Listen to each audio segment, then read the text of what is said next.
Earlier this year, I may have unknowingly predicted and or subconsciously manifested the knowledge of one of the biggest stories to come out of the music industry in quite some time.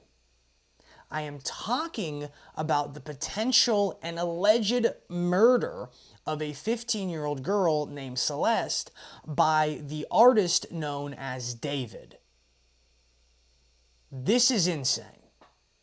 So let's go. On July 1st, I released a song called Cocaine. Now, this song is about my battle with addiction, how I used to do cocaine. And in this song, I talk about sitting in the back of a car, okay? I used to ride around Los Angeles busting fishtail lines of yayo that were the size of my pinky, sometimes bigger. We were hitting fat lines, we were hitting the slopes, blah, blah, blah. Back of the mind. I'm in the back of the car all the time. But in the song, I say, in the back of the car. I'm talking about being in the back of a car driving around. Now, this song samples David's track, Romantic Homicide. Now, the crazy synchronicities with this is that all of the sudden, David is being accused of murdering his 15-year-old girlfriend, allegedly, okay? And this is one of the biggest stories to come out of the music industry in a very long time. The story is absolutely insane. And the synchronicities that are lining up with me releasing this song are freaking me out. A ton of people have been leaving comments, have DM'd me, have said the synchronicities are insane, this is super wild, blah, blah, blah. So, of course, I have to make a video about it, okay? Is there something spiritual going on? Is there more to this? Well, I have no idea. I've never met the David guy, but this is nuts. So let's kind of go over it. We're going to break it down and yeah, let's try to get to the bottom of this. So what we're going to do is we are going to break this down, okay? And what we're mainly going to be focusing on is the story, everything that's going on with this David fellow. And then at the end, we will talk about the synchronicities so people don't think that this whole video is about me, okay? Make everybody happy. All right. Now, the thing with this video is there's a lot of allegedlys. I'm not saying David did this. I don't know. We can't say, you know, it's one thing to say somebody is a Malachian lizard person. It's another thing to say somebody killed somebody. So everything in this video is allegedly. Nothing has been proven. Blah, blah, blah. Okay. Now, the interesting thing about this, though, okay, we can't say he did it. We don't know. But what we can say is this dude is definitely a pedophile because there are photos of him with a 13-year-old Celeste. There is tons of allegations of him paying off children to keep this thing hush-hush. We're going to go through all of that, but let's start with the timeline. And just a little bit more, just to fully cover my tracks, because I'm not a guy who says allegedly. I'm not a guy who I don't do that, but just for my sake, okay? No charges have been filed to date, and David has not officially been named a suspect. The official cause of death has been deferred, and it is pending a further investigation, including toxicology, autopsy, and other forensic tests. In addition to that, it is not definitely established when or how Celeste died, or how long her body has been in the car before it was discovered. The precise nature of any relationship between David and Celeste, if any, has not been confirmed. Some often associate them romantically, but there is no verified legal or forensic conclusion on that. That being said, we do have to remember, okay, this dude wrote a song called Celeste. Now, this song was never released, but some of the lyrics are, "Oh, Celeste, the girl with my name tattooed on her chest, I'm obsessed. I smell her on my clothes, I'm obsessed." Okay, that seems a little bit more than friends. That seems like a little bit more than a couple of friends are hanging out, okay? I don't know about you. I think that's a little bit more than friendly time, okay? Now, all of these are public claims. I'm not getting any hearsay. This is not David's cousin or Celeste's aunt, okay? These are all public record police things, whatever, okay? So on April 5th of 2024, Celeste Rivas is reported missing from Lake Elsinore, California. She reportedly had ran away several times previous to this, and this is when February 14th, okay, comes out as public record of one of several times she was reportedly unaccounted for. Mind you, this is on Valentine's Day. Okay, and throughout 2024, she is reported as missing, reported as a runaway. Authorities and media report that Celeste had been missing at least 3 times just in the year of 2024 alone. Now, interesting thing here is that according to the Economic Times, some media outlets report that Celeste and David officially met online when she was 12. Now, this is when the alleged connections began. This is disturbing. This is bad. You're probably a pedophile, David. Now, what makes this even more sort of concerning is apparently Celeste had several fake IDs, and this is coming from the Indiana Times. All of the sources for this video are included on the Patreon. So if you would like to see all of these sources, I am including all of them. They're also screenshotted in the videos as well. Now, this is where we get another report stating that she was seen at a concert just several weeks before they found her body, which again, very alarming. Now, this was in August of 2025, approximately in August. So September 8th is when they actually find her remains, which is obviously devastating and horrific. But the crazy thing about this is her remains were in an advanced state of decomposition, and they were found in the trunk of the Tesla. Now, this Tesla had been impounded. It was parked in front of David's home, which is not doing him any favors. So this is crazy because she had been missing for years. So if they see her at a show in August of 2025, at least a girl resembling her, that means that she has been with David for a very long time. Okay, now it's very odd because if she's found in August of 2025 in the video, but she's in an advanced state of decomposition, that makes absolutely no sense. Especially because apparently the body is in an advanced state of decomposition. Well, that's because apparently it's not her. Apparently it is a girl who looks like her. And LAPD has not came out and has not confirmed nor denied this, but this is like one of the things that I've noticed about people who are unwell mentally is if something happens to a relationship they're in, they will find somebody who looks like the person they used to be with or that they want to be with. There are many examples of this. I don't know, it's fucking weird. This takes us to September 16th, where she is officially identified, and right after that, her body is then released to the family. Now, after that, David's residence is then searched, and they are obviously seeking evidence. This is when they executed a search warrant, seized electronics, computers, etc. Now, literally today, on the 26th, when I'm recording this, he vacated this Hollywood home. He also cancels the tour, ends all promotion stuff.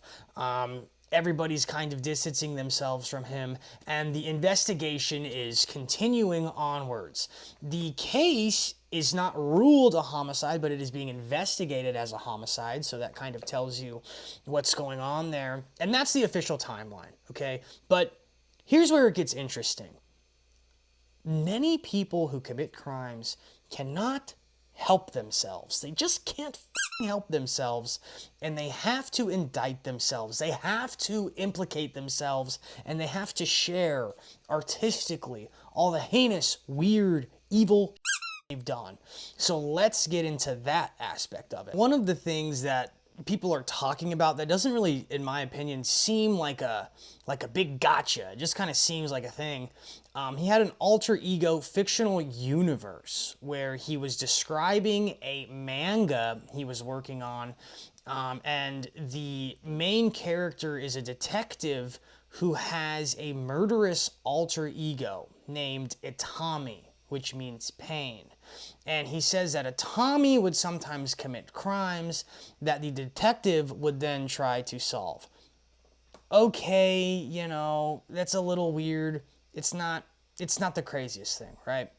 There's definitely more, okay? The more is, like I said earlier, a song called Celeste, basically implicating him of being a fucking pedophile, where he has lyrics like, "Oh Celeste, the girl with my name tattooed on her chest, smell her on my clothes, I'm obsessed." Now, I don't really know that many people who have songs about 13, 14, or 15-year-old girls with their names tattooed on their chest, but that's definitely a unique one, right? Manga, we can deal with the manga. Pedophile songs, we don't go there, okay? Now, some more kind of serious ones are in the music video One More Dance. He appears to be dragging a body that is blindfolded, which sort of, you know, you're dragging a limp body, dude. It's probably a dead person. It's probably a dead person. Okay, that's what that seems like. Now, to me, this one right here is The Smoking Gun, a song called Romantic Homicide. I've probably written, I don't even know, 3,000 songs in my life. 0 of them have been about homicide or romantic homicide. I might have said I'll shoot someone before, but definitely no love murder. Maybe I'm just not a passionate guy, and maybe he is a super passionate guy. But I'm telling you right now, romantic homicide in the very title is a pretty dark thing, okay? Now, this is the song that I sampled, and the lyric that I sampled is, "In the back of my mind, you died. And I didn't even cry. In the back of my mind, I killed you. I didn't regret it." Now, what I did was I just have the lyric "in the back of my mind" because my song Cocaine is about how there is a side of me that would love to relapse and that would love to do cocaine. But I'm sober, and so I can't do that, right? I will not do that, okay? In the back of my mind, and that's it. But with him, in the back of his mind, he's thinking about killing a 15-year-old girl. And that's not all, okay? The music video contains strong visual motifs where David is blindfolded with shots of a knife, imagery of blood, and a woman covered in rose petals, which obviously, you know, she died. She's dead. That's what that means, okay? Now, he publicly has stated that he has infused his own alter ego, Itami, into that video where he is merging the imagery of the character's violence with, you know, the lyrics and with everything else. Now, that is where it gets a little bit more kind of scary, admitting to a potential crime. Okay, and especially with the "I didn't even regret it." That is where I'm seeing the sociopathic kind of thing play out, because this dude was on tour. He was touring while this girl was in the car. Again, allegedly, he might not have done anything. He might not have been involved, even though he was seen a month prior with a girl who looked exactly like her, who wasn't her. Like I'm saying, that's a thing that sociopaths do. And even if you look it up, it says sociopaths can date people who look like their exes. It's not about attraction, it's more about control, replacement, familiarity, and being with a dynamic that they can exploit. Now, that is exactly what PEDOs are all about. Exploitation, control, bad news. There is also a video called Rehab, which is an animated video that shows Itami cutting off a woman's arm, as well as other violent components. Lyrics of Rehab include lines like white rose petals, broken hearts, and bloody sandals. Now, is David recalling what he did to her? He might be, because his Romantic Homicide, which is his hit song, by the way, is laden with the things he has possibly done, okay? This is truly one of the weirdest stories in the history of the music industry. If David did this, this is one of the craziest things ever. Now, my theory with like why this stuck out to me in terms of using it in a song is because I personally believe when big events happen that they ripple through time. Now, how does that work? I don't know. I'm not God. But the way that I believe it is, the way that I believe for it to happen, or the way it goes, is just like in the movie Snake Eyes, which has a character named Charlie Kirkland, who is shot on September 19th. It's not the same day that Charlie Kirk was shot, but it's a similar day, okay? You got to look into this. It's all of the same things. And he's killed by Brazil and all of these other things that perfectly line up with the Charlie Kirk situation, just like all of the things with 9/11 and the towers being in The Simpsons and all this stuff. I don't necessarily know if it is individuals who have this, information, who know it and are reporting on it and sort of writing it into the scripts beforehand. I think there's a potentiality for time definitely doesn't exist linearly in the way we think. And I think maybe these events are so big, it affects everything in a quantum manner. Now, if you want all of that stuff, that will be on the Patreon and it will be at the end of this video. This video is just a trailer. This is not the full video. The full video is over on Patreon, but let's continue with the other weird shit that David's done. Now, the way that I think this sort of happened and the way that I think people admit things, right? Like, I believe people truly, when they have a guilty conscience, they have to like let it out. I feel like it's like a pressure valve. In fact, if you're like into Kabbalah or you believe in Kabbalah, there's something called the Qliphothic pressure valve.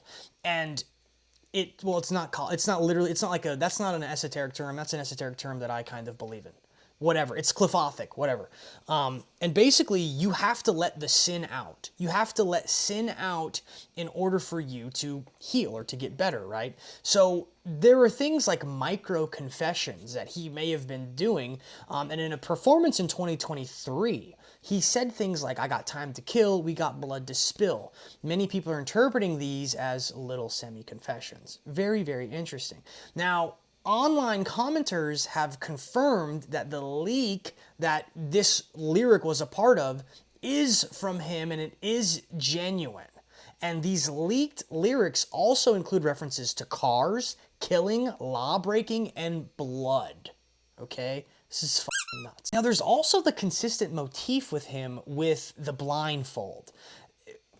You gotta wonder if that has anything to do with kind of what happened, or if there's even more to it. Maybe some sort of hidden vision, not being able to see. The imagery there is very, very daunting, right? It's very, not being blindfolded is horrific. If you ever see the videos of the ISIS beheadings, usually they're blindfolded, they have a bag over their head or whatever, right?